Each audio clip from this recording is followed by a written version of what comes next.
not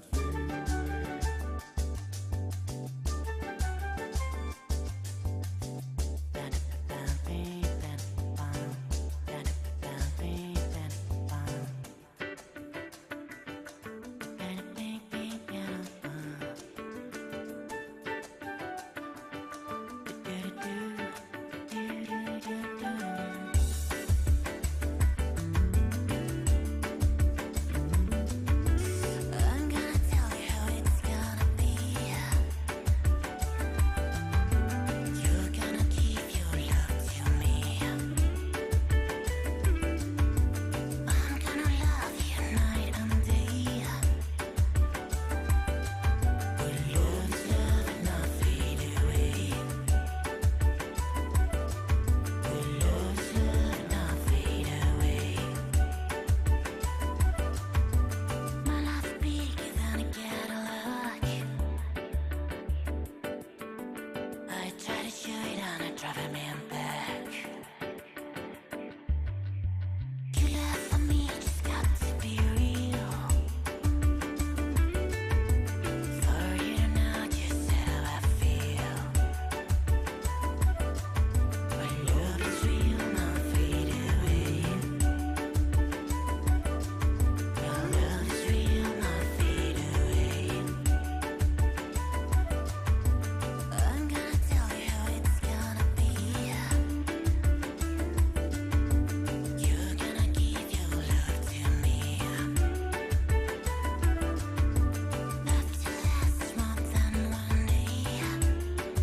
Tá escuro e ninguém te ouve.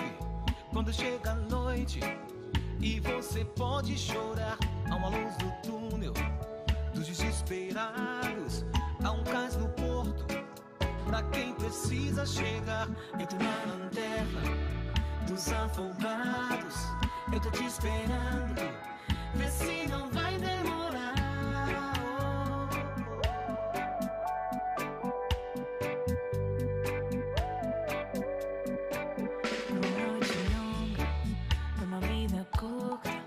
Mas eu não me importo, basta poder te ajudar. E são tantas marcas que se fazem parte do que sou agora, mas sem nascer me virar. Eu tô na lanterna dos afogados, eu tô te esperando.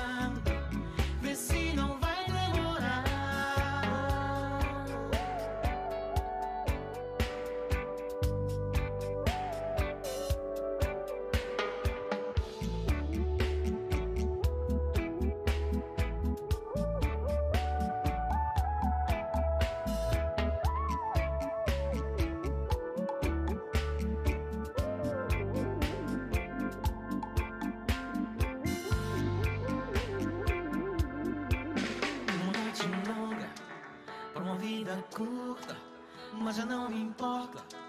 Basta poder te ajudar. Eu tô na lanterna dos afogados. Eu tô te esperando. Vê se não vai demorar.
Baby, this is what you came for.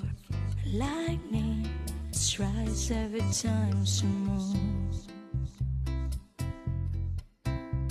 and everybody's watching her, but she's looking at you.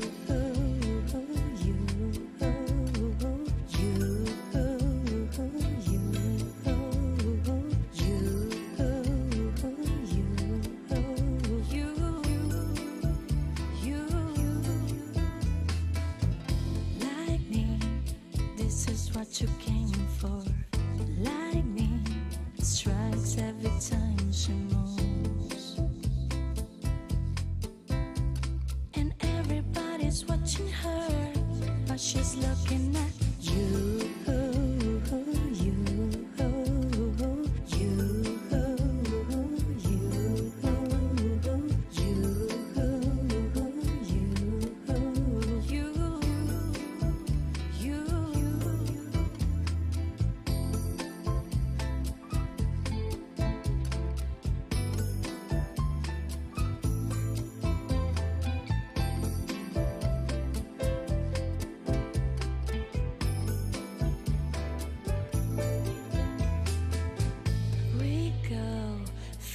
Till they can replay.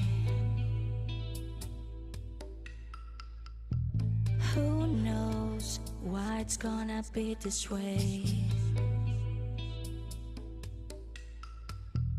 We say nothing more than we need. I say your place when we leave.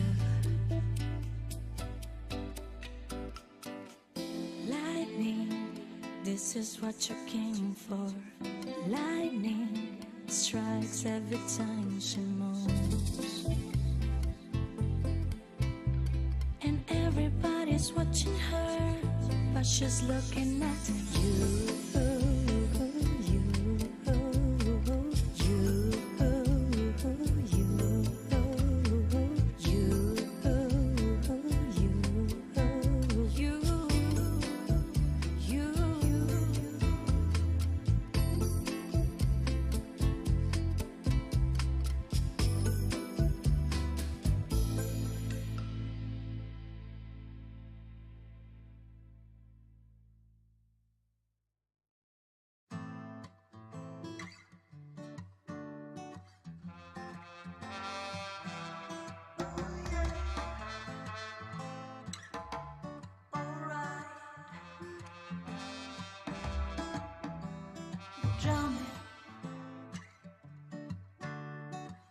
I wanna jam it with you. We're jamming, and I hope you like jamming too. Ain't no rules, ain't no law, we can do it anyhow. Cause I will see you through. Cause every day we pay the price with a little sacrifice. Jamming till the jam is through. We're jamming. To think that drumming was the thing of the best. We're jamming, and I hope this jam is gonna last. No bullet can stop us now, we neither beg, no we won't bow. Neither can be but no sword. We all defend the right, judge our children must unite. Your life is worth much more than gold. We're jamming,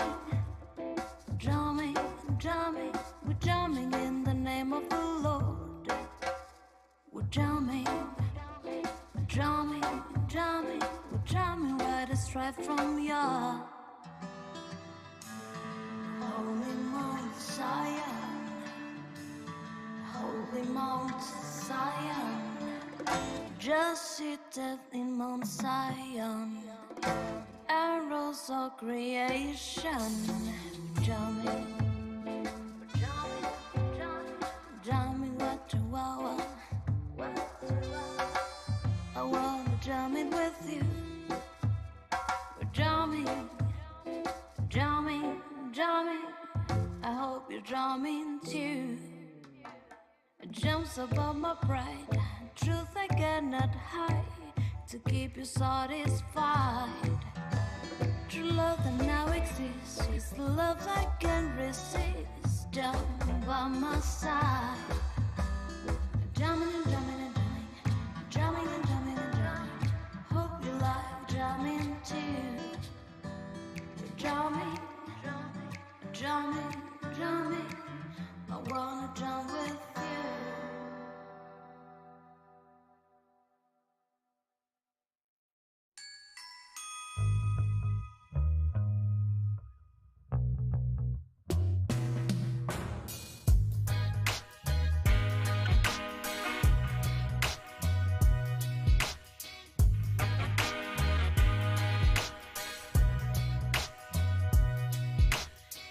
Jump down the shelters to get away.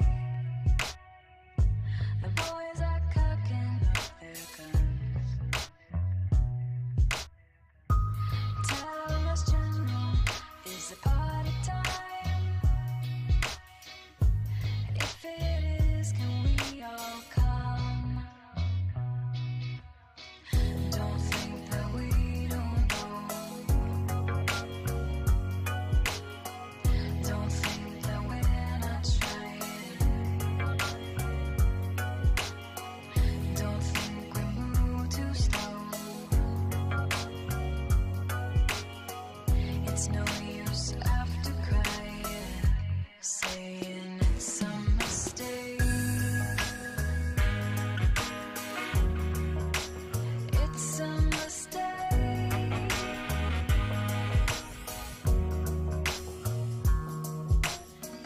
After the laughter has died away,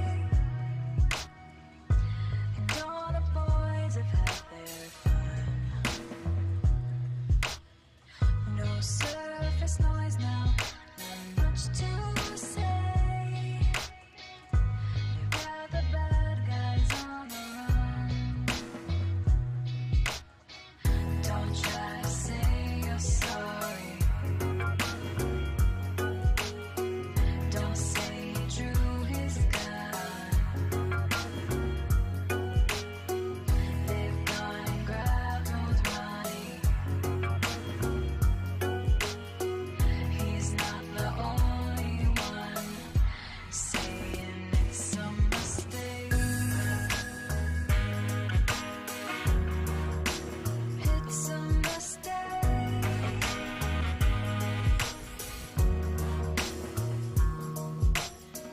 Tell us, Commander, what do you think?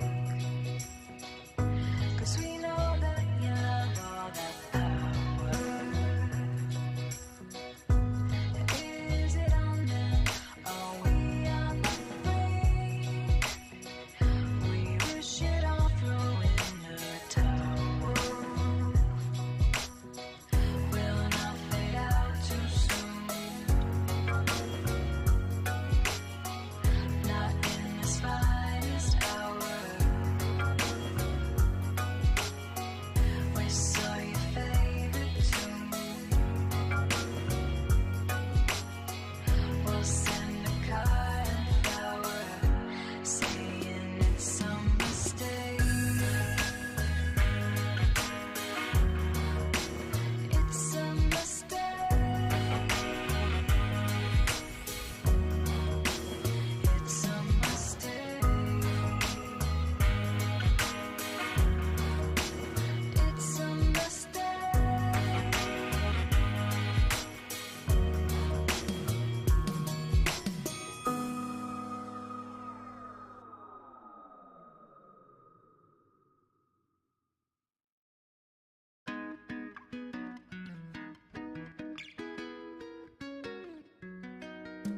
No limit in the sky if I don't want to fly for ya. No, I'm a tears in my eyes that I want to cry for ya. With every breath that I take, I want you to share that air with me. There's no promise that I won't keep. I climb a mountain that's not too steep. When it comes to you,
Okay, thank you very much.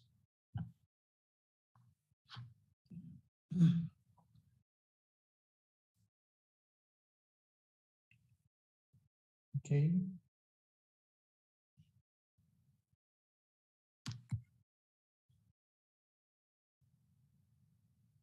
Estamos ao vivo. Good morning, welcome everyone. It's a pleasure to have you all here. This is the first keynote panel of our AMPAT meeting. We have already 133 people on platform and many of them on our YouTube channel. It's a pleasure to welcome my colleague at CEPA, the Committee of Experts in Public Administration of United Nations, to join us to this panel that will discuss the Sustainable Development Goals in Action, a Global Perspective. I'd like to welcome Dr. Geraldine, which is, you know already, you have seen their extensive curriculum on our program. I would just like to highlight some key achievements of our distinguished speakers. Dr. Geraldine is the Chancellor of Nelson Mandela University in South Africa. She has been a former special envoy at on gender at the African Development Bank, where she's been working on executive strategy on mainstreaming gender in banks, policies, and operation. Dr. Geraldine also has been a previous Minister of Public Service and Administration and of Welfare and Population Development in the first democratic government of South Africa, particularly in terms of her role in the Minister of Public Service and Administration for 2 consecutive terms. As a minister, Dr. Geraldine led the development of a senior management service within the African Public Service. And she is currently the president of CEPA and has a very important role within the organization. Dr. Linda Bilmes from United States of America is a senior lecturer of public policy at the Kennedy School of Government, Harvard University. She is a key expert, a leading expert in budgeting and public finance, a full-time faculty member of Harvard University.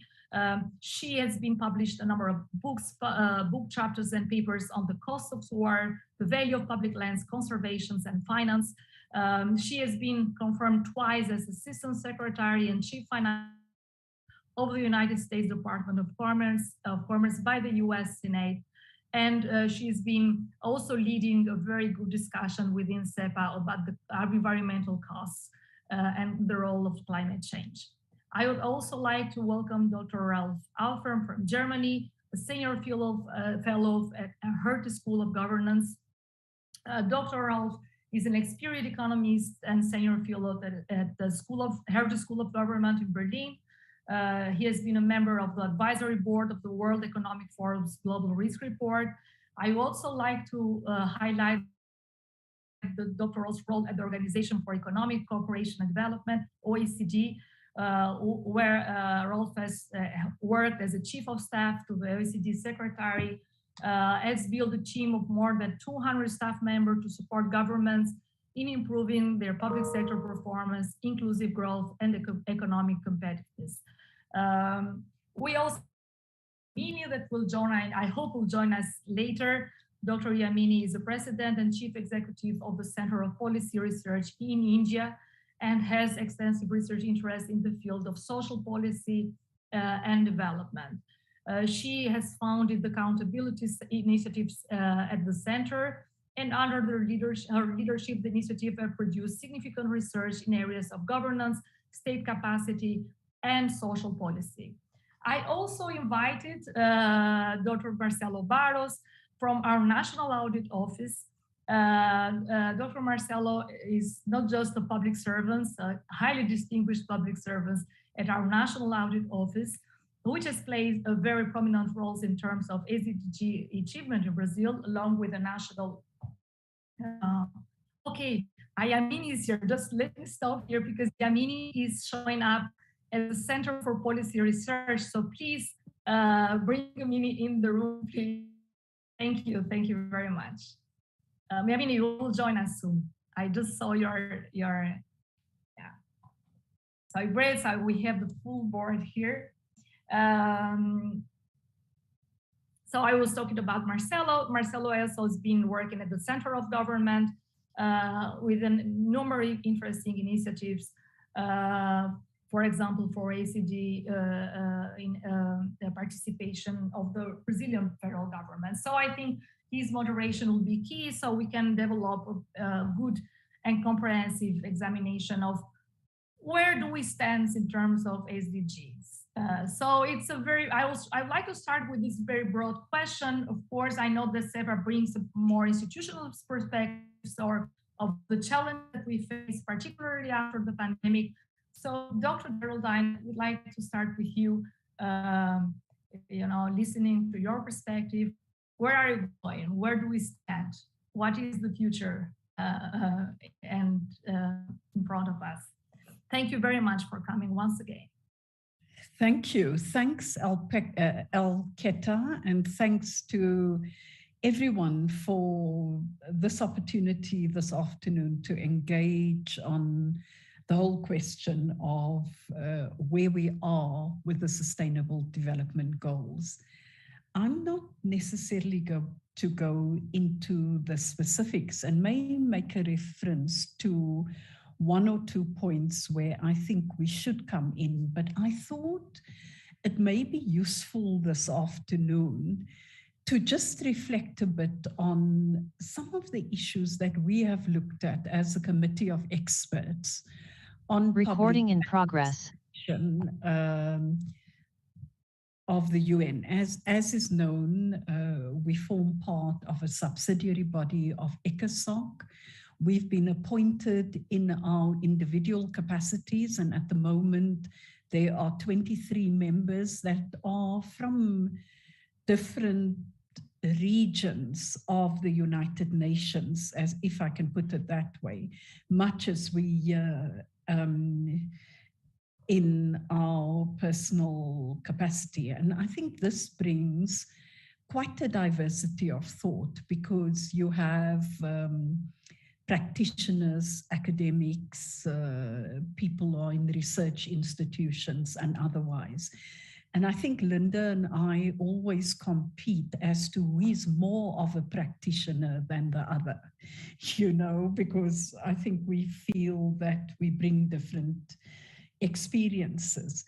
So coming back to the committee and some of the themes that we have dwelt on, and has this changed? So I'm going to put out one or two questions around this, noting the fact that essentially, as a committee, we tend to frame our theme around the theme that ECOSOC and the high-level political forum has determined for the year, and at this point they're doing it over a longer period. And we essentially look at the themes from a governance and public administration perspective. As you have correctly pointed out, Alketa, we also do so from an institution building perspective, and reflecting on 5 years of the SDGs, there has been a World Public Sector report that has come out in 2021 that specifically looks at the national institutional arrangements for the implementation of the Sustainable Development Goals. And they've done a 5-year stock taking thereof. And I mean, we in essence have a very short period to 2030 to take this forward. But let me come to the issues that I think is still critical that we've dealt with. And one of the themes that has come up is promoting effective governance and institutional reforms to accelerate the delivery of the SDGs. I believe as we meet today, and this is notwithstanding the reality that we have confronted COVID during this period. And as we spoke informally earlier, we've moved from a pandemic phase to an endemic phase, and with that goes its challenges.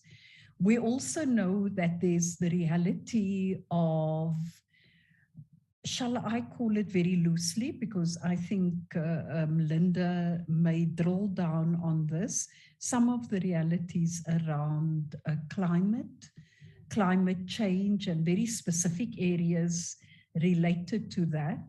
And then thirdly, I mean, we've seen not only the persistence of conflict in certain parts of the world, but right now, Europe is quite embroiled in conflict that has implications quite broadly for different regions of the world, and I'm not going to go into the detail.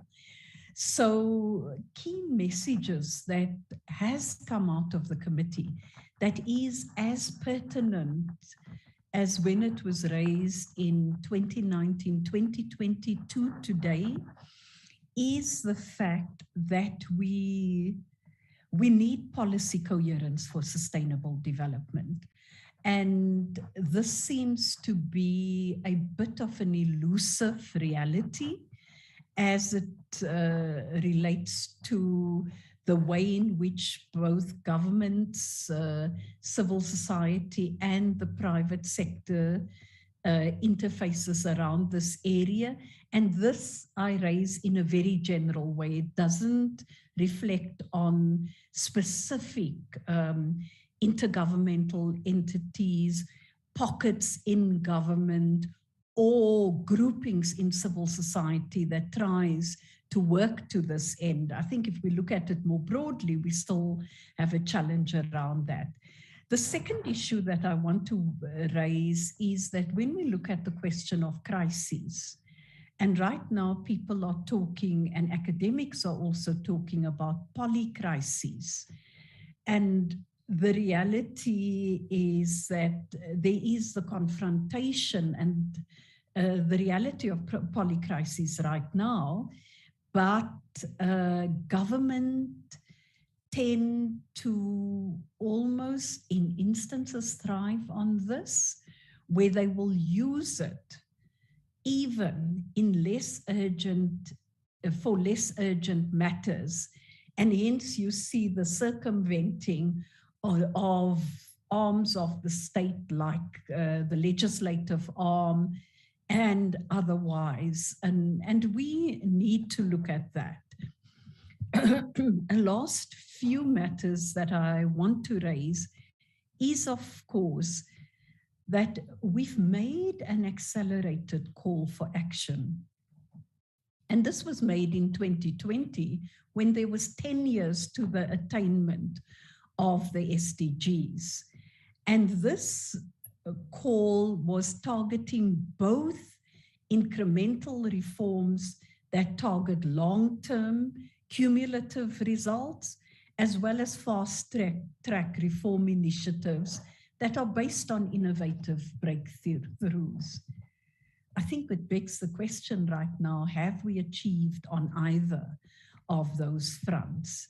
We also spoke about the fact that accelerated action can be achieved through mechanisms such as legislative reform, collaborative models of governance, access to quality public services with a focus on education. And I'm sure Yamini, if she's given the time, will speak to that, as well as the promotion of transparency and accountability. And as I alluded to earlier, balancing long-term needs with short-term urgencies, and then resource mobilization for the achievement of strategic, institutional, and policy goals, as well as real-time collaboration between national, local, and community levels. I mean, the issues that I've raised now, we'd like to see across the different spheres of government, but we'd also want to see it at the intergovernmental level. And right now, I think that sadly, the world is also facing a challenge where multipolarity is under threat. And it's not a phenomena that's only come about over the past year. It's actually been creeping over time. And there's a need to revisit that, because if you really, and if we really want to attain the Sustainable Development Goals, we need to ensure that the UN is able to play the role that it should at the pace required. But as it goes, when we were confronted with the COVID-19 pandemic, we thought that we should look at it not only from the perspective of it being a black swan event, but also look at it from the perspective of the opportunities that would offer us.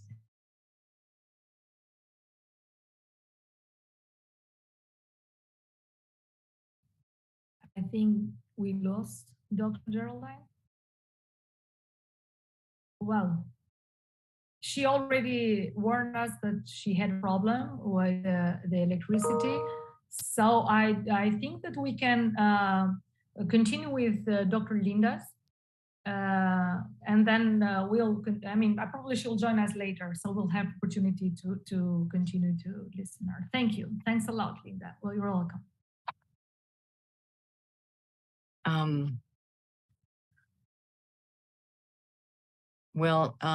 Thank you very much. Sorry to lose Geraldine.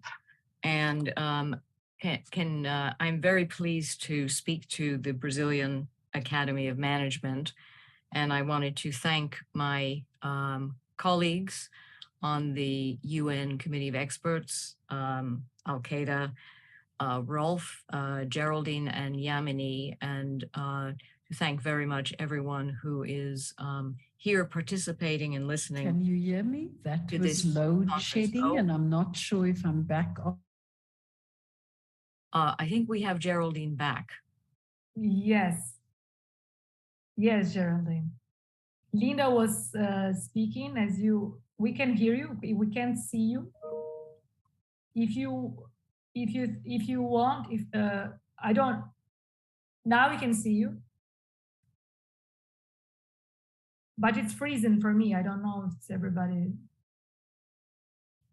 Yeah, we lost her again. Yeah, now we can see you. Okay, so I'm back on, but can you hear me? Yes. I think I've raised most of the issues. I'm probably speaking too long, and maybe I should pause and someone else come in, and I'll come back again, Alketa. I'm sorry about that. I warned that I would have intermittent electricity and connectivity, but thank you. I don't know if there's any particular part you'd like me to re-emphasize, because I don't know when I went off. No, it's I think we're fine. We'll go over all over the panelists, and then we'll be back. So Linda is continuing now. Thanks a lot, Geraldine. Nice to have you back.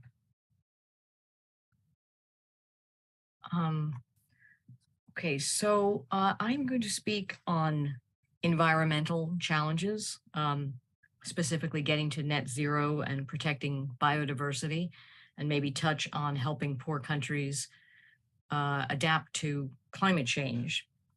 But specifically, I'm going to speak on the focus on the institutional challenges to achieving these goals.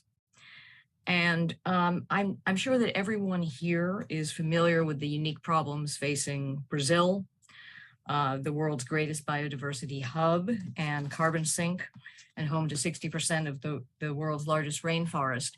But like the rest of the world, Brazil is also dealing with worsening deforestation, soil erosion, droughts, flooding, threats to marginalized populations, and other climate threats. And Brazil is not alone on this.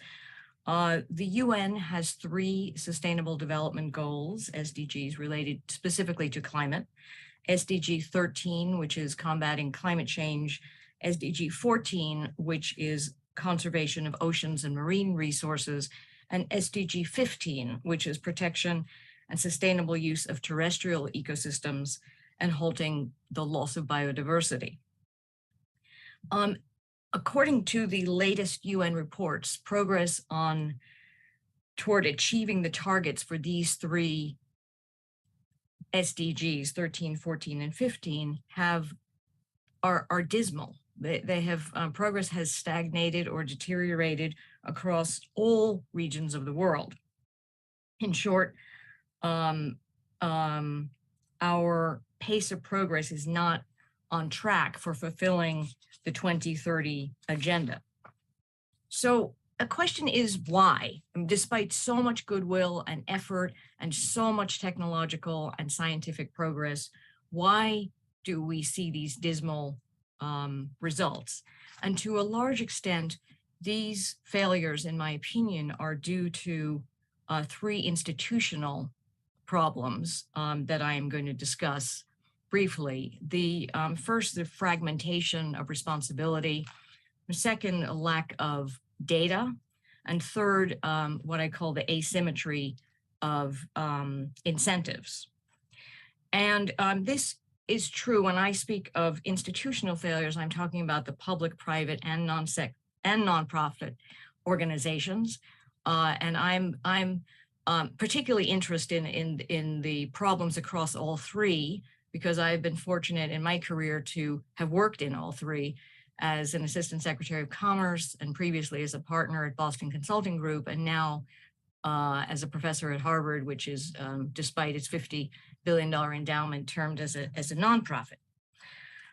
So let me briefly touch on what I see are these 3 institutional barriers and offer some recommendations. The first is the issue of fragmentation. And in most countries, the responsibility for achieving climate goals is very divided among many different ministries and agencies. And it's not clear who owns many of these goals or targets as their core mission. It's not clear who makes the decisions. It is not clear at all how the decisions are allocated not only within ministries, because we're talking about everything: transportation, healthcare, agriculture, finance, across the board, but also between national governments, subnational governments, local governments, and having the same fragmentation of decision-making and so forth at the local and subnational levels, many of which are similarly siloed. And so even a simple decision such as the deployment of wind power in a particular area can be a very lengthy and unclear and very fragmented process. The second issue is really the lack of good data and metrics.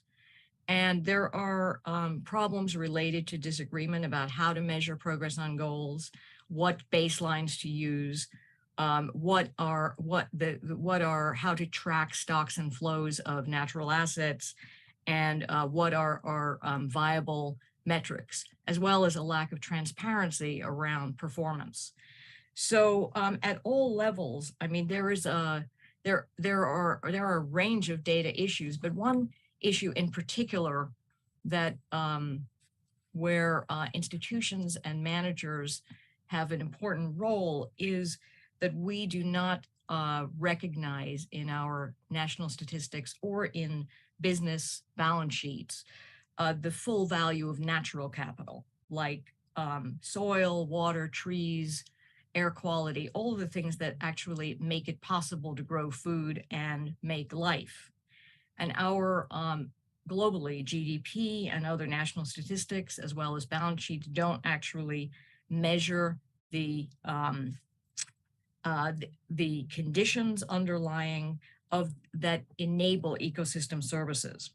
And this lack of data and metrics and so on makes it even more difficult in this fragmented environment. The third issue that I see is what I call this sort of asymmetry of incentives. And as we know, the scale of challenges is huge, but there are some very specific goals which basically involve increasing the share of energy generated from renewables and reducing demand. And that means consumer demand as well as industry demand, buildings, infrastructure, and so forth. And there is an enormous amount of talk and effort at all levels about achieving these, but the incentives are not aligned to bring the urgency that we need. So for example, my former company, Boston Consulting Group, just published a study of 19,000 consumers from around the world, including Brazil, Germany, France, China, India, United States. And the consumers said 80% of consumers were aware of and said they think about sustainability every day, that they are making some changes in their personal lives, such as thinking about their how much they drive, trying to recycle, trying to do more washing in cold water, various sort of micro level things. But when it comes to their buying behavior, only 1 to 7% of these 19,000 consumers around the world say they're willing to pay any premium at all for more sustainable products and services. So if you think about the forcing mechanism for business, I mean, there is no, if the government is not requiring business to make radical changes, and from the bottom up, consumers are not willing to pay for it, and consumers also say, on an average of 70% around the world, that they distrust any initiatives launched by the private sector. So with this sort of lack of incentives, carrots and sticks, it's difficult to create the urgency around renewables and reducing demand and so on that is necessary. Now, I can talk about some of the changes that I think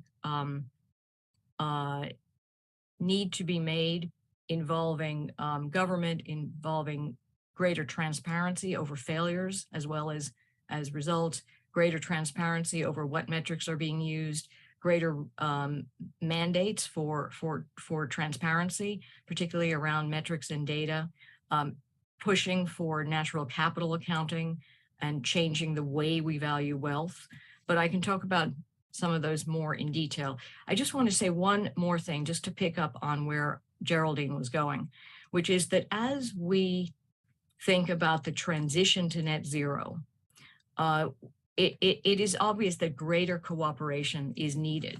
And yet many people at the Kennedy School where I teach think that the push toward net zero is actually geopolitically pushing us in the opposite direction. So the fossil fuel world has led to an enormous amount of trade, cooperation, economic interdependence. And the world in which we are using more renewables and our own solar power and wind power and others does not necessarily lead to more cooperation. It might lead in the opposite direction, to greater nationalism, to greater selfishness in terms of how we think about these things. So what we shouldn't assume that we are going into a more benign era geopolitically as we strive toward a net zero economy.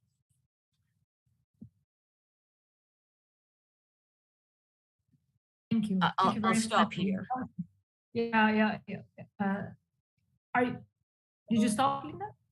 Yeah. I think I'll pause. I'll stop here and move so we can move to the next speaker. Okay. Thank you very much. We'll continue around the table with the Yaminis. Yaminis, please. Thanks a lot, Linda. Hi, good morning, good afternoon, good evening, wherever you are. Thank you for inviting me here, and it's been it's such an important conversation, but also often these conversations are had within specific country context, and the comparative perspective I think is really important and needs to be at the center of a lot of our debates on the SDGs. I wanted to sort of locate my remarks in the reality that we confront today. And I think there are there are perhaps three really important fault lines that the world is looking at the present moment that will shape our ability to meet the SDG goals in the fullness and robustness with which they were articulated back in the day. I think the first and most important issue is that we are emerging out of somewhat out of COVID-19, and COVID-19 is leaving us with a deeply inequitous and unequal world, both in terms of the impact that it has had on all across the globe on several aspects of SDGs, most pronouncedly from my perspective, perhaps partly because I work on it and I think it doesn't get enough focus on this, which is the long-term school closures, which is going to have a huge impact on all aspects of SDGs.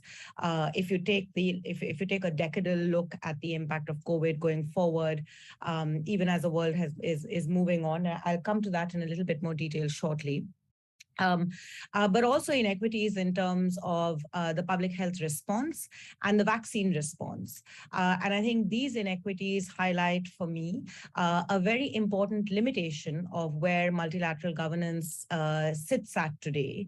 And if the SDGs were about a collective commitment across the globe, both in terms of a set of goals, set of financing and set of governance processes and cross-sharing and cross-learning to arrive at a common collective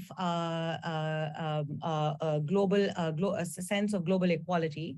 I think the experience with COVID and the way in which multilateral governance unfolded in that period highlighted most sharply, in my view, in the context of the vaccine inequities, is a reminder that there is a huge gap in multilateral governance today. Many of our multilateral institutions, in my opinion, stand somewhat discredited, and that is an important fault line in the movement towards fulfilling the SDG goals and in the deadlines that have been set. The third, and I think most critical fault line, is the shifting geopolitical landscape.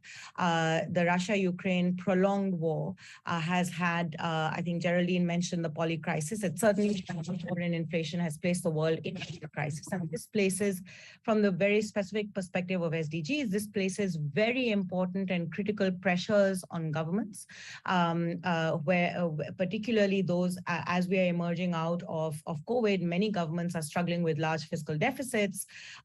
Contraction of economies is at the center of this. Contraction is happening simultaneously with inflation, and therefore the ability of public investment in achieving sustainable development goals is also currently extremely frayed. So I think it's important for us to talk about progress towards SDGs against the backdrop of these three critical realities. The world is more inequitous today than it was when the SDGs were first adopted. We still don't have a full measure on that inequality, but it is significantly more inequitous. Multilateral governance has not proven to be as effective as it was imagined. In fact, in some ways, I would argue that it is perhaps contributing to degrees of inequality across the globe. And third, economies across the world, particularly in emerging countries where meeting the sustainable goals are important in least development countries and emerging economies, the inability of governments to make the kind of robust public investment that is needed to achieve the SDGs is going to cause a significant slowdown, I think, in the path towards meeting our SDGs. And I speak to across the whole range of SDGs that we confront today. So how do we deal with these challenges?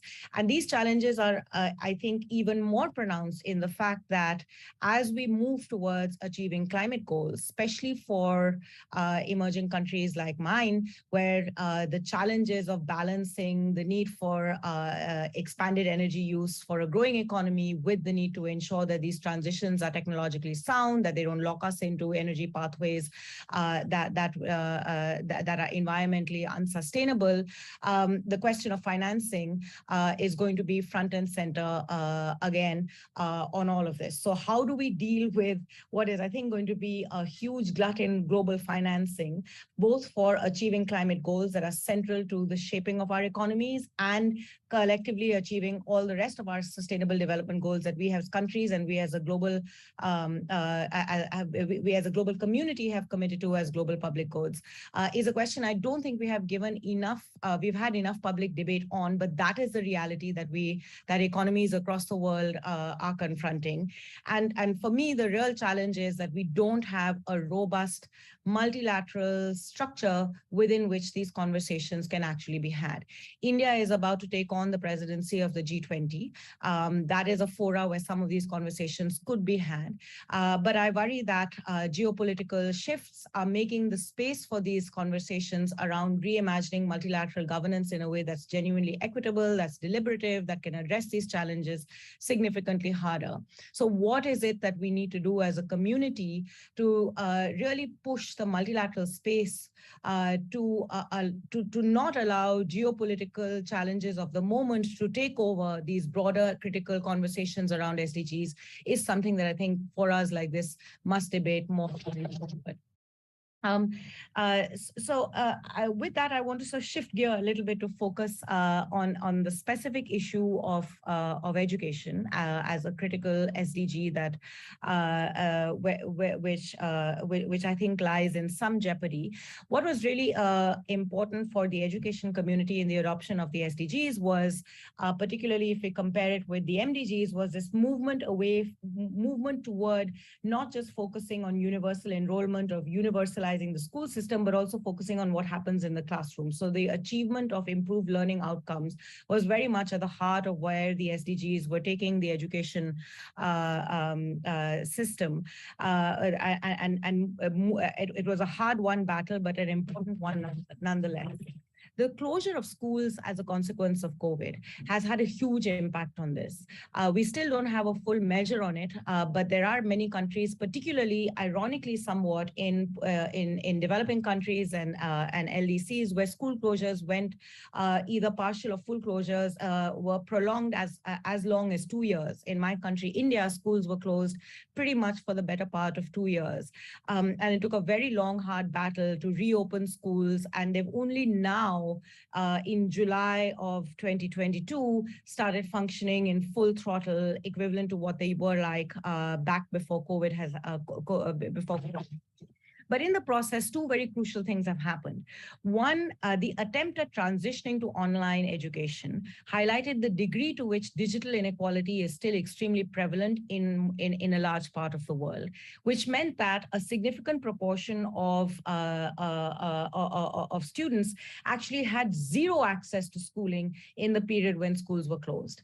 As schools have reopened, therefore, the challenge of learning loss is a very, very critical and real feature. In the Asia-Pacific region, the ADB had calculated that students had lost about 0.55 learning adjustment years of schooling. Just as one example, a study in Pakistan that looked at the impact of just 14 weeks of school closures during the Pakistan earthquake back in 2005 calculated that this led to a lifetime earning loss of about 15% for those students who missed just 14 weeks.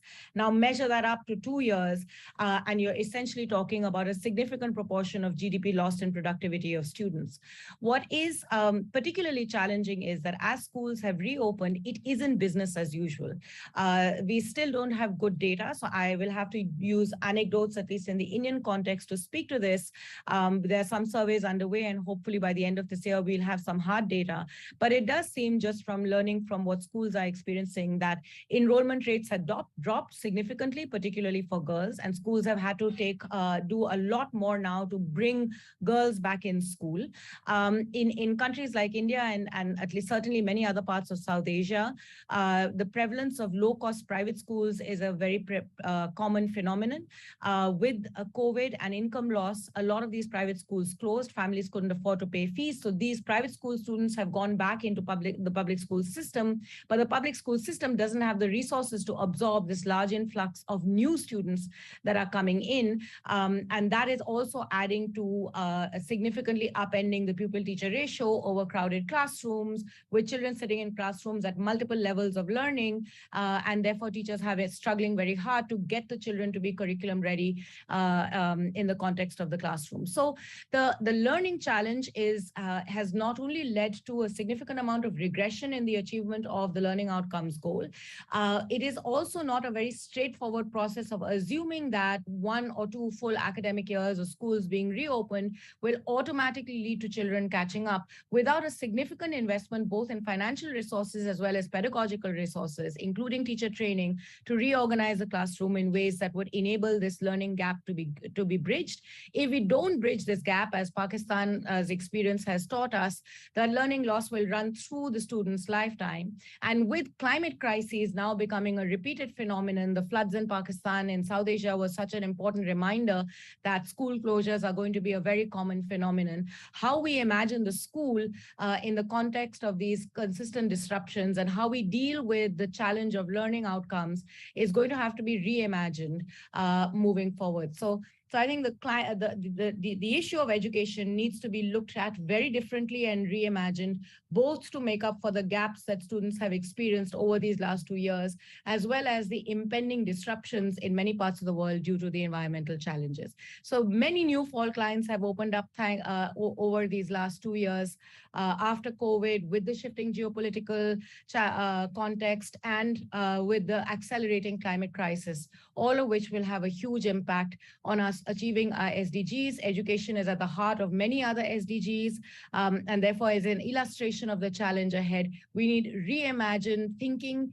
in countries and a much more robust, reimagined conversation about equitable multilateral governance going forward. Thank you. Thank you very much, Yamini. I welcome Rolf for the last round of her. Thanks a lot. Thank you very much. Thank you very much for having us, your colleagues in the UN-CEPA group to this event.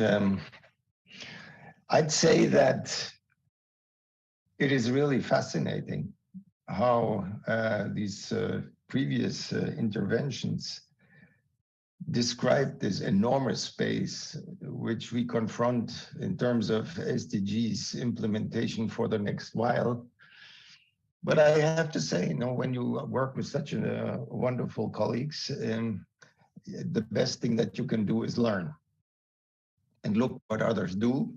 And I would like to really follow Geraldine's example to perhaps rather raise a few questions, then provide too many of the answers that may exist. So I have actually four questions pointed because otherwise they would be probably not very suitable for a short intervention. The first simply is,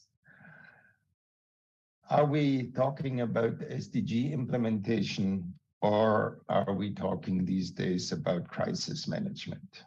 And it sounds like sort of a bit of a juxtaposition, but I do think that this question really has to be addressed as it stands, not only as we heard, not only that we come out of a 2 years COVID crisis, we're confronted with suddenly, I would really say, with a lot of other crises, fault lines, as you were saying. The issue is it really a contradiction that we focus so much on the crisis, the existing and the ongoing ones, or the recent? Or should we focus still on implementation of the SDGs? So my point here would be, it would be very much in the spirit of the SDGs to think about integrating crisis management, because that seems to be the normal, with our efforts to implement the SDGs. Can we do that? That's my second issue. Can we really integrate it?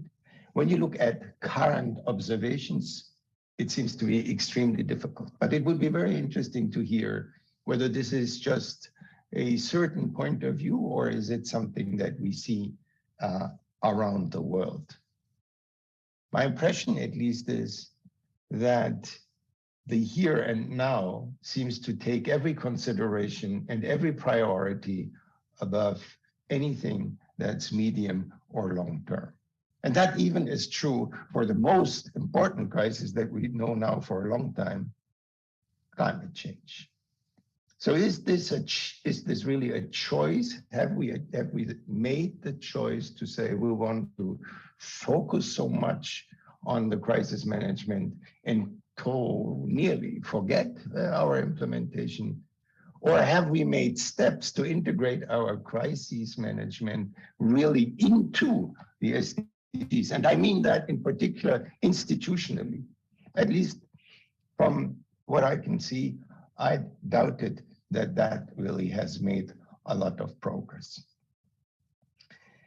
My third question is simply to ask, are actually beyond these issues of institutions that have to be reorganized and strengthened and perhaps more integrated, do we have actually the right mindsets for crisis and SDGs to coexist together?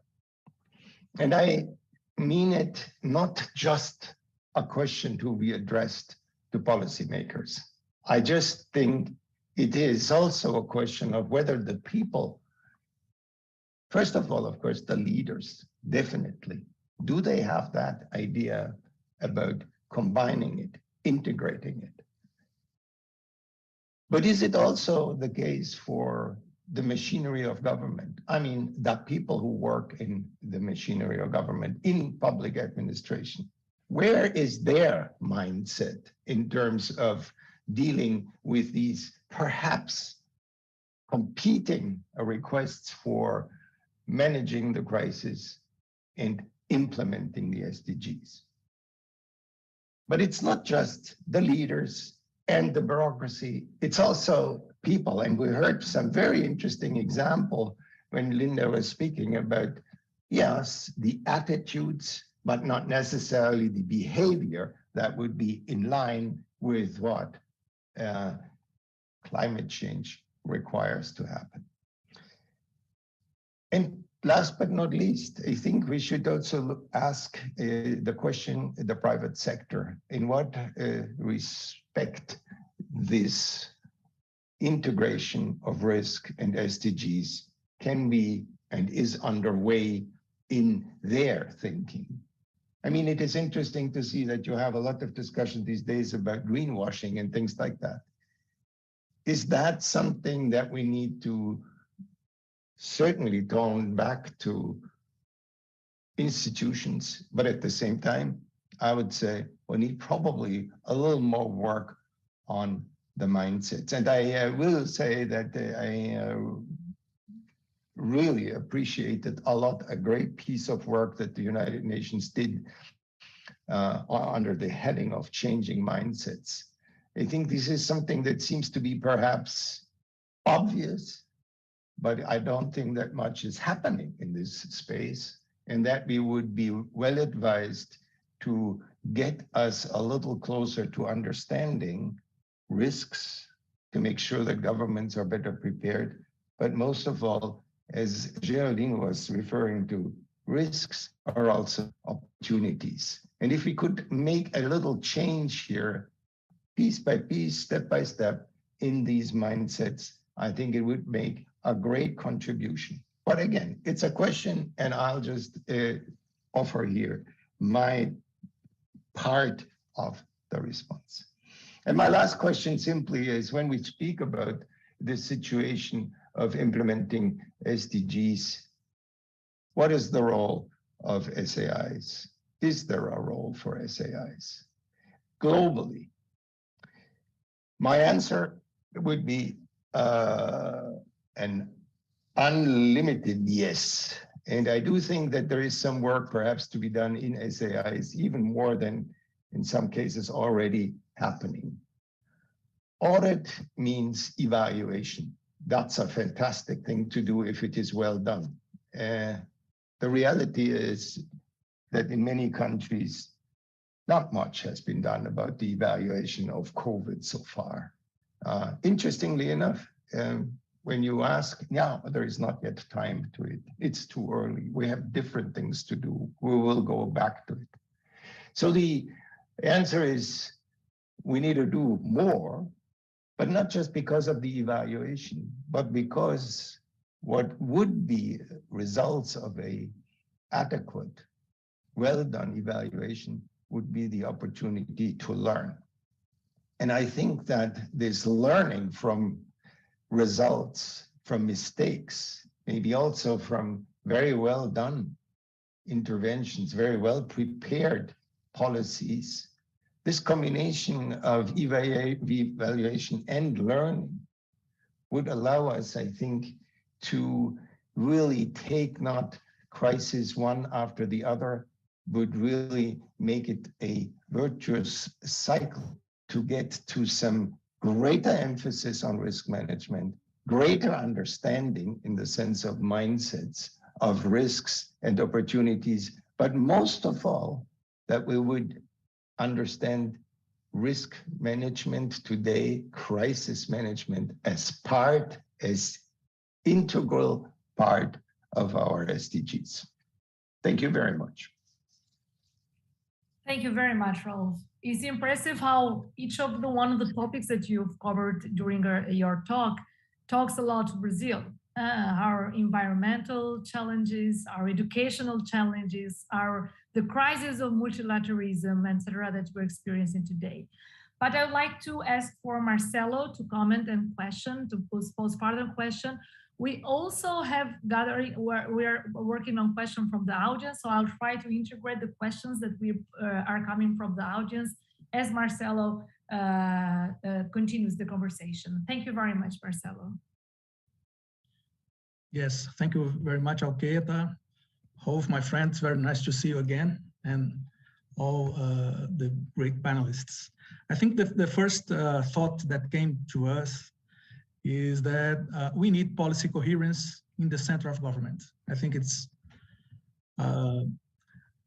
we talk about fragmentation, lack of data, and also, as Rolf said, why we should focus on the crisis instead of getting back the light on the difficulties of policy implementation in a cross-cutting perspective. I think this is the main lesson.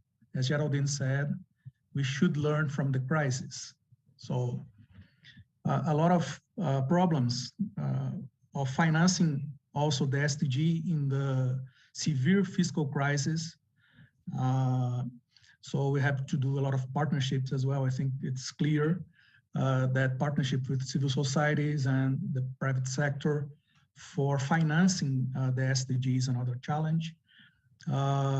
And also the impacts of COVID and what we really learn from those impacts. Have we learned? Are we a learning society? Are we learning institutions and organizations? I think this is important to see. The green budget, climate change, is also a key issue for the SDG. I think one topic that I didn't heard is about digital transformation,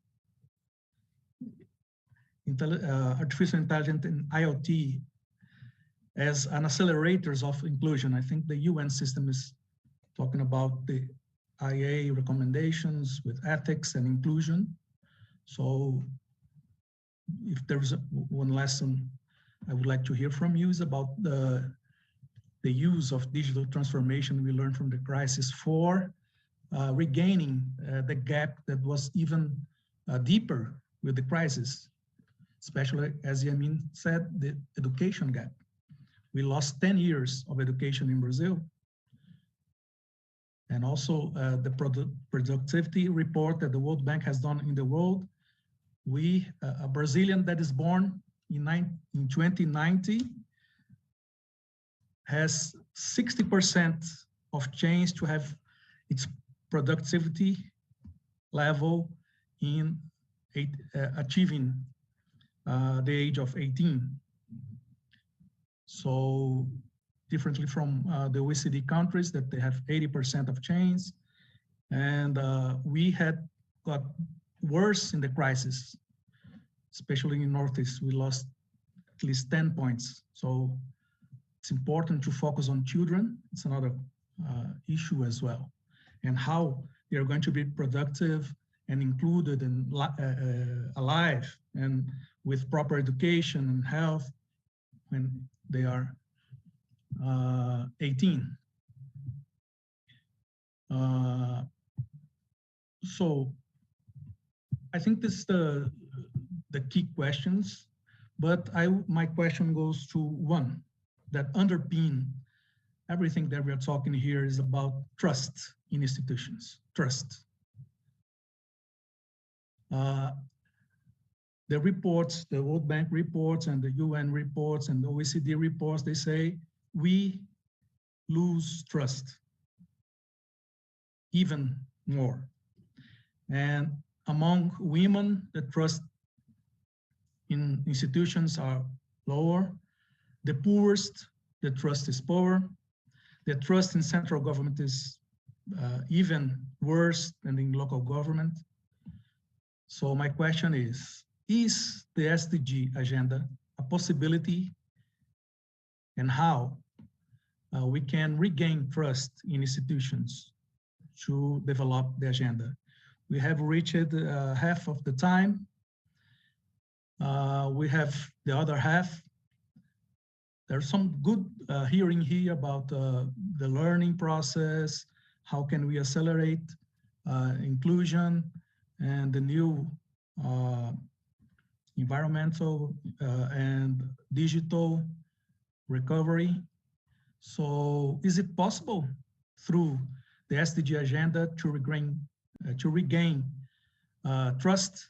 And do you agree that this is underpinning of the possibility of developing the agenda? Thank you very much. I'm thinking of gathering some other questions that come from YouTube or here, and then you can choose whichever, which one of the questions do you like to focus, so we don't all the questions for all the panelists here. So, for example, we have a specific question from for Rolf, from Luis Alberto dos Santos.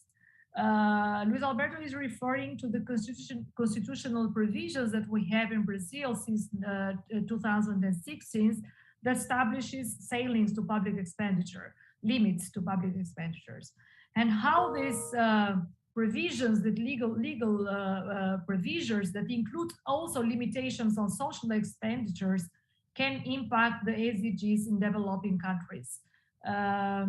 So it's kind of, balancing the fiscal priority with the social and SDG development.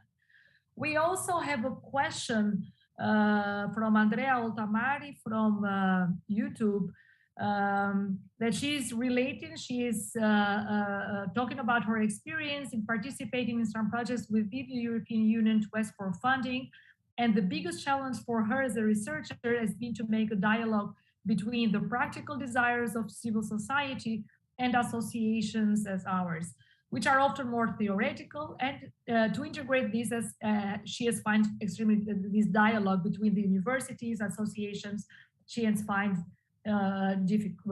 difficult. So she would like to know to hear about you, how it's possible to, it's cutting here for me, for those that work in an activist association and civil society agendas and propose these finance projects based on SDGs, if you give, any recommendations on how to put this agenda further, approximating the academia with civil society associations and the more policy advocacy work. Paula poses a question about how the experiences with SDGs shows the necessity of combining general approaches and sectoral specifics to promote equity. So we have several questions here. The other one that Marcela poses about the role of digital governance also. I will leave it to you. So I'll follow the round. I'll start again with Geraldine. So if you want to focus on one or two of the questions, and then follow the list of the panelists. So Geraldine, do you want to talk about one of those issues that were raised? Thank you very much. Thank you very much. Thanks for the questions that have come up, and probably I'll go to the question that has come through the summary around the issue of trust, trust in the public sector, trust in institutions, trust in government, the whole issue that there's less trust in central government than in local government. So I want to start out with the observation that has been made during 2020 with in the first stages of COVID. From material literature that was available and some of the very initial responses and probably some very limited research, there was a view that both from the private sector, public sector and communities across one would argue developed and even developing countries, there was quite a high level of trust in government, in particular because of the response that was seen from the public health sector. Now, I raise this generally because this varied as well in countries, including in developed countries, because as pointed out by various of the panelists, and Yamini made this point as well, we also saw the inequities increase in society. It was the case in Brazil as well. And here I'm not only talking about inequity in terms of vaccine access, but also just inequity in terms of access to the public health system. But initially there was great hope, there was great trust. But that dropped off very quickly. And by the beginning of the second year, there was a chasm. I mean, people had actually gone, lost trust in government. And again, I want to say there were some exceptions, and I'll go to the exceptions. And they lost trust in government simply because of the way in which the pandemic was handled, the response to it. In particular, where there wasn't a whole of society and a whole of government approach, the trust in government dropped quite immensely. I mean, that's one thing that we saw, because there was, because of the access or the lack of access to services. So let me give an example of Brazil and an example that is similar to South Africa. So when you look at the lockdowns that were enforced, that led to a great loss of livelihoods, it impacted more greatly on people that were in informal settlements and the lower segments of society than the middle classes and people who had access to, whether it is greater access to bandwidth, were able to engage hybridly or virtually, both in the work environments that they could access and even through schooling and otherwise. And I think Yemeni spoke to that. So this was stark, and I think this is what also exacerbated public trust. In certain instances, it could be argued that there was more public trust in local government. I think in other instances, definitely not. I think the lack of trust in government cut across all spheres of government. So a last example that I do want to make, and I think, and I speak to the geographic region that Yemeni comes from, and I must be very careful how I do that. But for example, one that is used and lauded quite a bit was the response in Kerala to the pandemic as against other parts of India and even other parts of the world. Because again, this is where you saw a whole of government response that was from local government, civil society, using the community structures, and the response that was taken that was contrary to a response from the federal government was one that really reacted to community needs in a very comprehensive way. And you didn't see that across the board.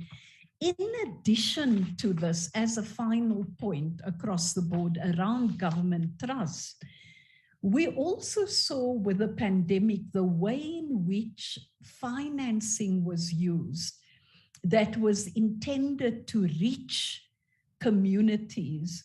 We had seen corruption in terms of that, so corrupt practices by government officials. We also saw responses that clearly spoke to the divide. So I've essentially spoken to one of the particular questions, one of the questions that were raised, and we'll pause on that and come back again. Thank you.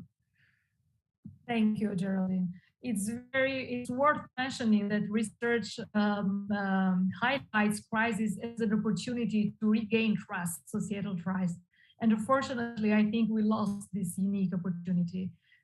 So the Geraldine's talk was a very good reminder of the, not just of a lost opportunity, but of the consequences that we are bearing up to today. We have some other questions before I, just to register all of them. There is one particular question to Linda, is what would be a clear and coherent goal that a potential new government in Brazil starting next year could present to restore the country's credibility in front of the rest of the world regarding the SDG agenda. Just a quick reminder, we have election on October the 2nd in Brazil. And we also have a question about which kind of initiative to stimulate innovation among academia, students, and private companies could leverage short-time results on SDG agenda. Is there an example from any country? So I will continue with Linda and then Yamini and Ralph. Thank you very much.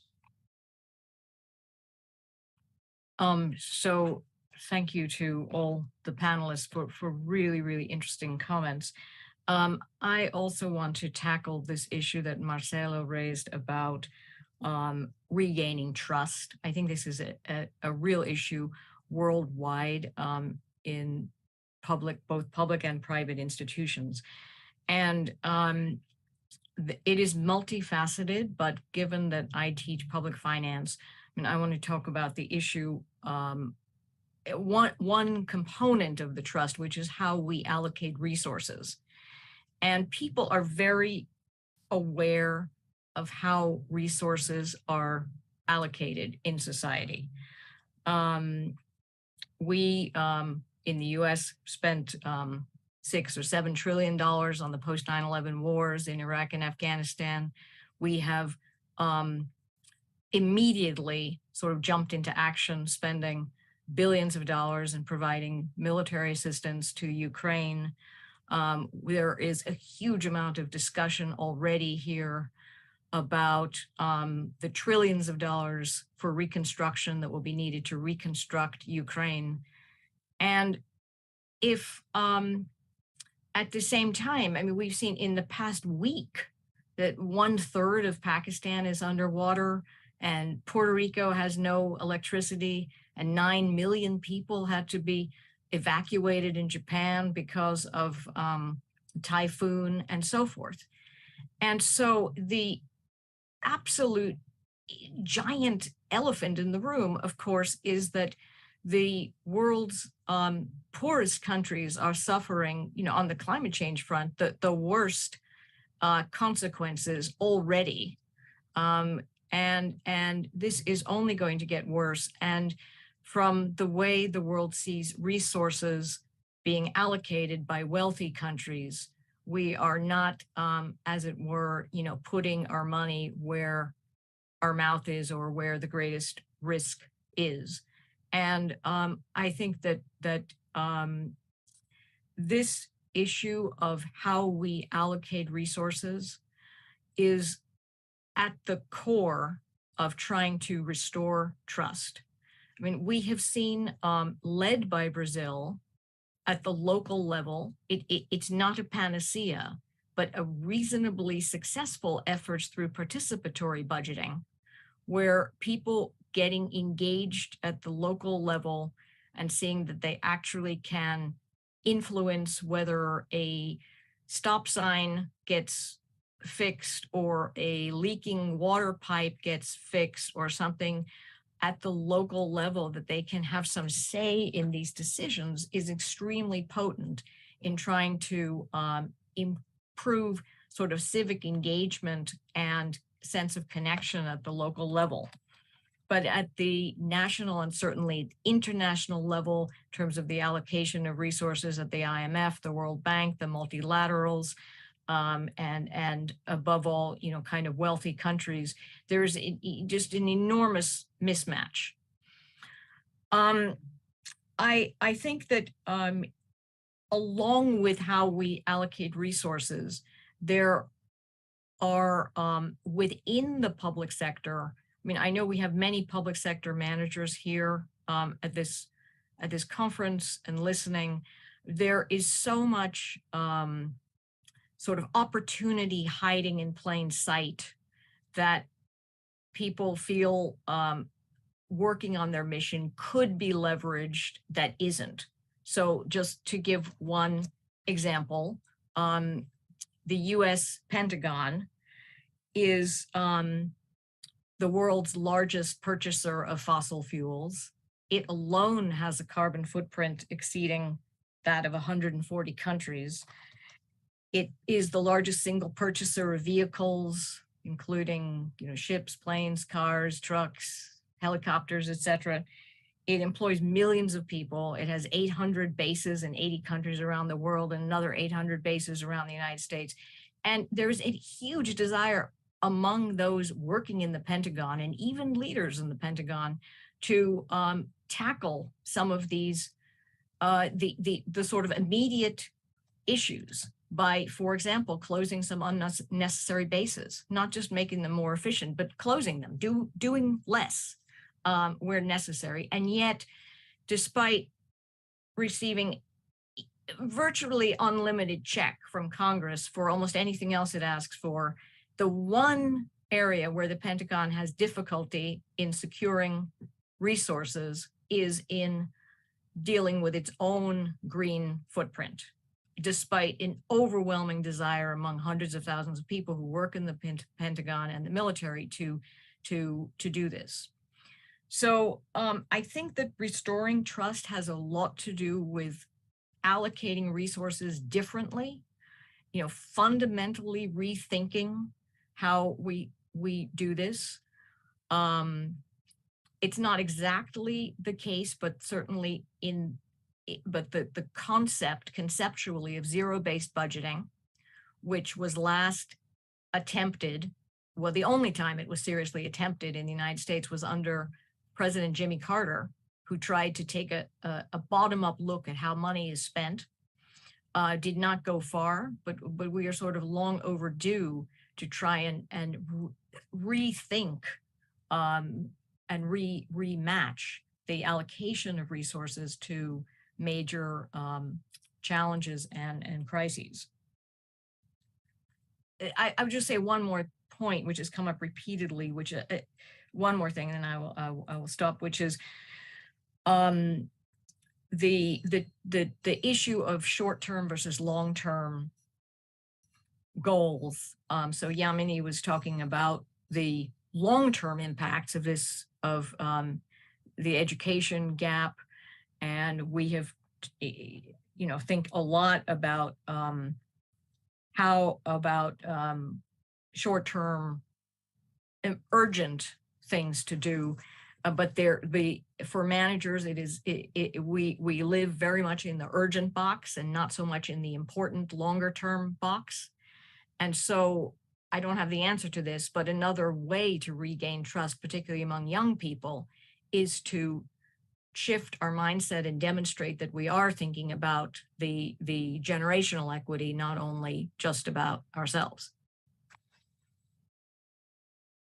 Strong, good reminders, as always, Linda brings on the table. I strongly recommend her contribution, academic contribution to the cost of wars and the readings. I mean, so we can deeply engage with these such important discussions of, reshaping priority, resources priority, budgetary priorities, etc. So thank you very much, Linda. We have another question as I transfer to Yamini.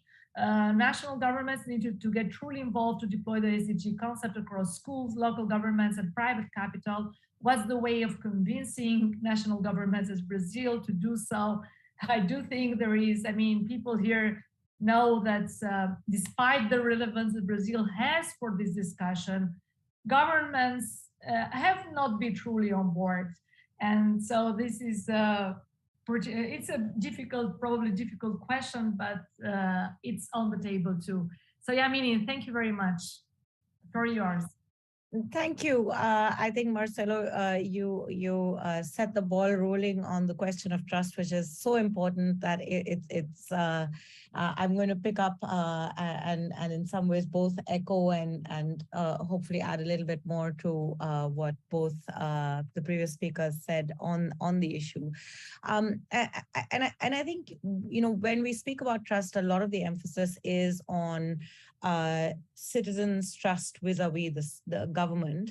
But to my mind, especially, when I look at the COVID response in India, not the isolated pockets that Geraldine very rightly pointed out about Kerala, but more generally, it raised important questions on trust for me vis-a-vis how government views citizens. And I think in many ways, COVID and the lockdowns, India kind of boasted in the world of having the harshest lockdown in the world or strictest lockdown in the world. But, not just lockdowns, the increased surveillance sort of under the guise of a public health response to a public health crisis across the world, I think raises very important questions about how the government views citizens and the huge lack of trust between governments and citizens. Perhaps there never was trust, but the opening up of forms of coercion, surveillance that actually fundamentally challenge many aspects of what are foundations of the social contract, foundations of the democratic contract between citizens and state. And I think there is an important feature of trust underlying in that, in terms of how governments expect and imagine citizens to behave, under what conditions do they deploy coercive powers of the state. After all, the state has monopoly over violence.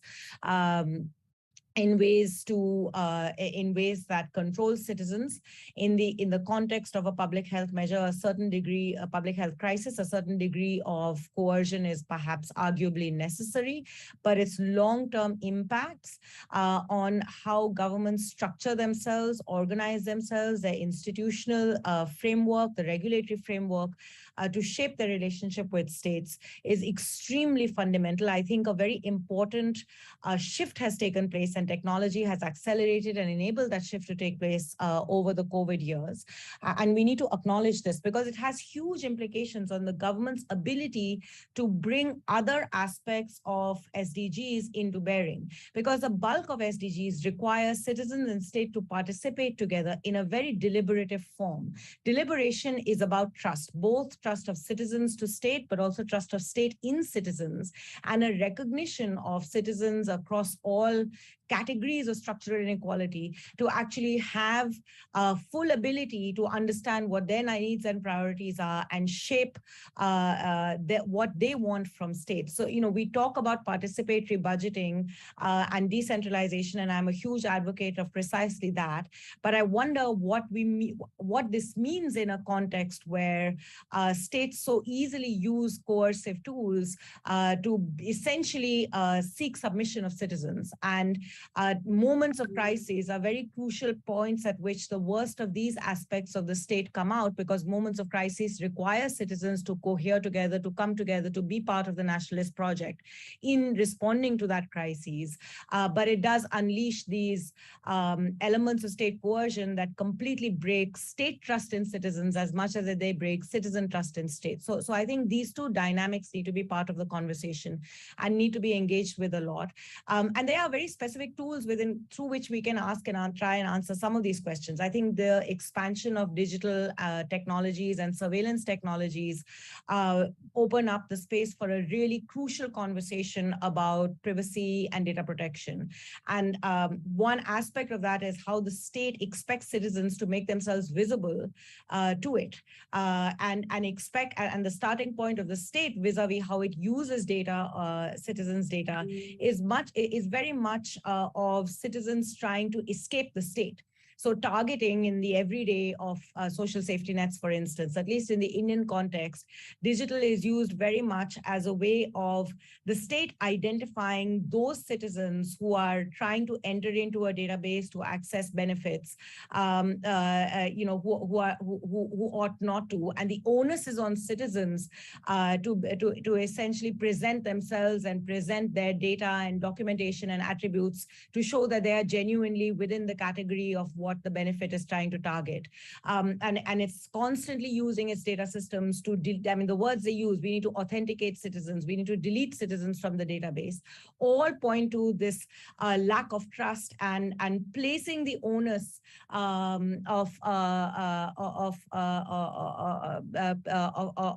placing the onus on the citizen rather than the state actually having a role in ensuring that it dispenses rights to all citizens. So, the whole question of how we build a data protection system, how we build a data privacy laws in ways that actually recognize the rights of citizens and place limits on the state's coercive powers is really important and could be a starting point for this for this sort of trying to build frameworks of trust of state to citizens as much as we talk about frameworks of trust between citizens to state. A second element that I did want to add in here, and I think Linda brought this up towards the end of her remarks, crises as short-term versus long-term challenges. And I think especially over these last 3 years, the world is responding to crises from a short-term perspective with a politics that is pushing national interest as very inward-looking. And I think that that's again where the role of multilateral organizations and this whole question of reshaping multilateral governance should also be part of the agenda, because taking a long-term view also requires a lot more engagement outside of specific national contexts to learn from each other, and also to shape the frameworks within which crises can be managed as a long-term phenomenon. And in this, I think climate presents, again, an opportunity. The response to climate requires a complete reimagination of institutional structures, both globally as well as nationally, because climate, by definition, is about a whole of government approach. What does this mean in bureaucracies that are used to operating in silos, in institutions that take a very sectoral look, whereas the challenge requires cross-sectoral pathways, opens up the space for a new dialogue on what institutional structures can look like and what institutional imaginations can look like, both nationally as well as globally. And again, I think could possibly open up new sites for new imaginations. Thank you. Thank you, Yamini. You see your point echoed with our audience. Many congratulate you on the point of, making the point of lack of trust the governments share on their citizens.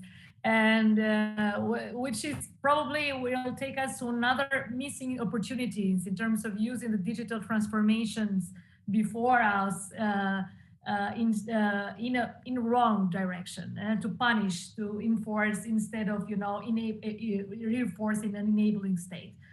So now I will ask for Rolf to jump in the conversation, and I also like to make quick notes, because Rolf is a good has been working with the Brazilian bureaucracy, particularly at the federal level. So he has a good knowledge about the quality of our bureaucracy at the federal level. And probably, this is a dilemma. So we have actually good bureaucracy at the federal level. Why we're still failing at this crossing bridge that we need to build with our citizens. But I will listen to Rolf now and to your thoughts about the questions. Thank you very much, Keta. 2 or 3 points that I would like to make in this context. The first one, I think the question of Marcelo to say, can the SDG agenda help us to regain or strengthen trust in government? And I think that's, somehow it seems to be, that would be a very straightforward answer. It should, definitely should, because what's with there is with that, it would to be a set of really worth effort to deliver on them. But there are 2 things that we need to really also take into account. The first one is, it is about communicating about the SDGs. And I am not so sure that everybody knows about them, that everybody has a very clear understanding of what it means, sustainable development goals. And that's not a question of being disinterested or not being connected. I think it's just the fact that we haven't invested enough in making it a common understanding of sustainability as a positive contribution to the life of everybody. And that's, I think, something that I at least would say was still missing. And when I speak or I teach, very often, yes, there is a superficial sort of, okay, I've heard about it. But when it comes to what it actually means, I think there had to be more done. And that means taking the communication forward to why and how these SDGs are not something for governments, it's really for the people in every country around the world. So that's my first point. Communication is missing. The second point is, Alketa, you were just saying, isn't the government machinery? Yeah, but there is a point that I would make, and I've learned this in Brazil myself. The efforts, for example, to make sure that government works in a very integral way, that integrity of all actions of government is maintained or is strengthened, is key to credibility. If people have the suspicion that government machinery is not really working only to the public good, but also to very specific interests, obviously you will have to justify what is happening. And I do think that that path that Brazil took a few years ago has been extremely important, and actually I would say has influenced the type of work on integrity in government globally. I think example to be followed, and many governments are lacking action in this area. And the third point that I would want to make is, it is true the budgetary discussions these days is really bizarre, I would say, and not easy to understand for many people. I mean, it's not easy to understand when you say some countries, when you look at the European space, it was all about budget stability and limiting deficits and so on and so on. Very clear-cut, simple indicators to say what was the right policy.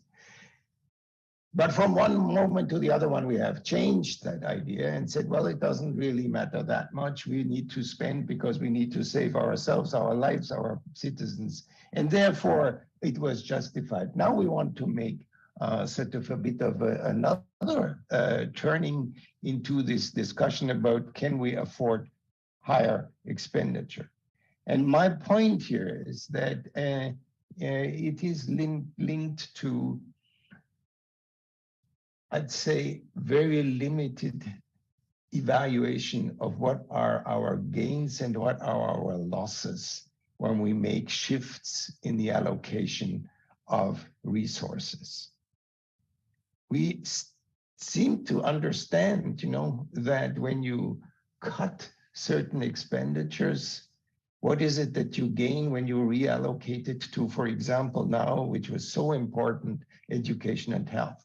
Those two expenditure items, do we make enough of an effort to explain why it is so important? Do we make enough of an effort to deliver on the explanations why these shifts would be necessary? At least I think in some of the countries that I follow very closely, interestingly enough, during the crisis we spend, but then after that, it seems to be, okay, we can leave it as it was before. And that means that there has to be a bit more explanation, coherence on the arguments that are used for expenditure, but in particular, to think about what are the impacts. And it brings me always back to my issue of, have we evaluated properly what has happened? I doubt it, and I have not seen a lot of people, a lot of countries moving in this direction. Last point that I'd like to make, Akita, is about the civil society.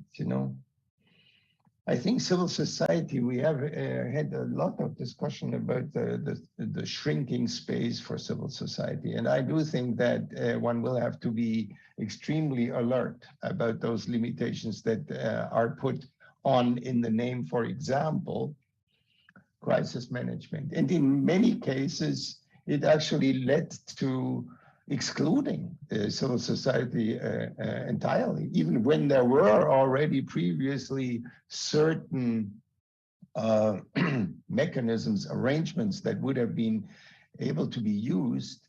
They were shut down in the name of fast and strong, and we can't afford it. But the worst is that even parliaments would not be consulted appropriately.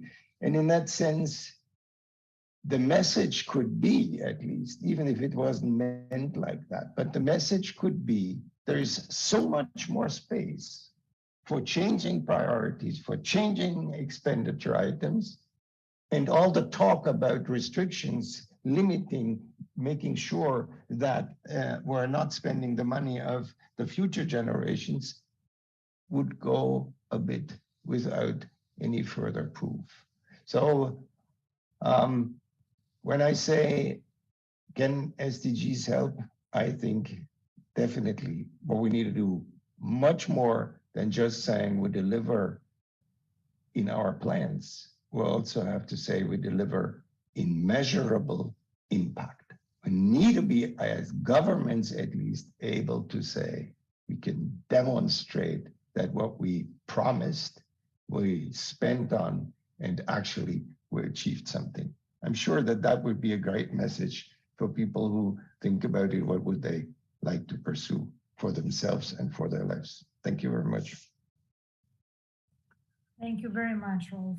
Yeah, it's a very good, I mean, your analysis talks a lot to the Brazilian audience for your experience. And so I'd just like to bring another data that just come up about the new generation of the new Italian generations that was born during the corruption crisis in Italy, and how they still didn't regain trust in government 20 years later on. So we see the long consequences, you know, of living in terms of crisis and corruption, etc., and the harm that it does to regain and to rebuild the citizen trust to the government. In this very interesting research that just come out in at the Journal of Politics recently. We are heading toward the end of our session. I would like to ask for Marcelo to jump in for a closure before I end the session. Marcelo? Thank you, Alket. It's an honor. I think it was clear here that government matters. If there is one lesson, as Geraldine said, is that government matters. The crisis have brought this lesson for us. Government is a very important institution for global cooperation, and not only for foreseeing crisis, but for inclusion, for clean development, and also the role of institutions here showed that we should look for regaining trust in institutions, and also the SDG agenda be seen as a key instrument that was globally built for more cooperation. This is the other lesson. We need more cooperation among governments, and also trust inside government as well to work on cross-cutting priorities. So that's what SDG agenda offers, a cross-cutting view for what really matters for the next generation and for the next inclusive development. So to end this panel, I'd like to say that Brazil is gaining the presidency of the Supreme Audit Institution Organization, INTOSAI, in November for the next 3 years. So we hope to work with this group, ECOSOC group, Alqueta, and INTOSAI to work on the SDG agenda. One of the main priorities of the strategic planning of INTOSAI, HOF, is to work and contribute for the SDG agenda, and also for a more impact on the results of the work of SAIs, of SAIs, TCU, and other SAIs, the 196 SAIs in the world. We are working regionally with the 9 regions of INTOSAI, but also globally, making partnership with multilateral organizations. So I hope we work really hard on this agenda for the next 3 years to contribute for those results. Thank you very much. And I think it's just a restarting point for the 7 years being the accomplishment of the agenda, and also how we're going to build the 2040 world as well. Thank you very much. Thank you. you very much. I deeply appreciate the participation of all my colleagues, Seba, Geraldine, Linda, Yamini, Rolf, Marcelo. It's been a pleasure to have you here. I would like also to invite all the participants of our meeting to participate in our other keynote panels that will surely complement our discussions today. We'll have another panel today about sustainability and decolonization with the participation of the president of African Academy of Management and researchers of our community.